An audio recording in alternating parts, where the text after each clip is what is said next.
अब मैं आपको पाकिस्तान की मिस इन्फॉर्मेशन कैंपेन के बारे में अवगत कराऊंगी। पहला, पाकिस्तान ने यह क्लेम किया कि उसने अपने JF-17 से हमारे S-400 व ब्रह्मोस मिसाइल बेस को नुकसान पहुंचाया, जो कि बिल्कुल गलत है। दूसरा, उसका यह भी मिस इन्फॉर्मेशन कैंपेन था कि हमारी एयरफील्ड्स जो कि सिरसा, जम्मू, पठानकोट, भटिंडा, नलिया और भुज में है, ये उसका मिस इन्फॉर्मेशन भी बहुत गलत है।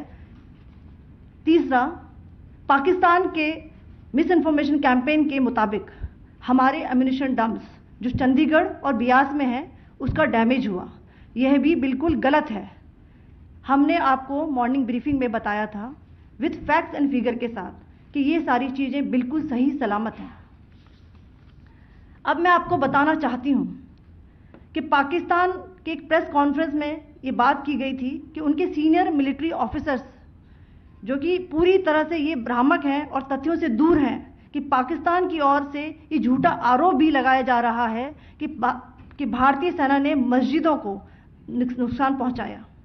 मैं इससे बिल्कुल स्पष्ट करना चाहती हूं कि India is a secular nation और हमारी सेना भारत के कॉन्स्टिट्यूशनल वैल्यूज की एक बहुत प्यारी झलक है।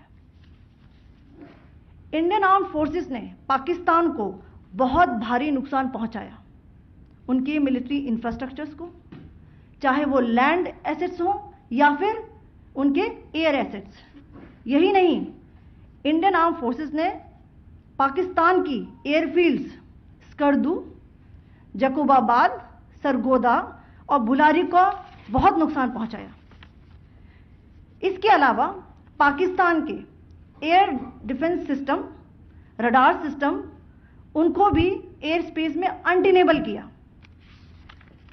यह भी बताना चाहती हूं कि लाइन ऑफ कंट्रोल के पास पाकिस्तान के command and control logistic installations और उनके मिलिट्री इंफ्रास्ट्रक्चर्स, मिलिट्री पर्सनल्स का इतना भारी नुकसान हुआ कि पाकिस्तान की ऑफेंसिव व डिफेंसिव कैपेबिलिटी को नष्ट कर दिया गया।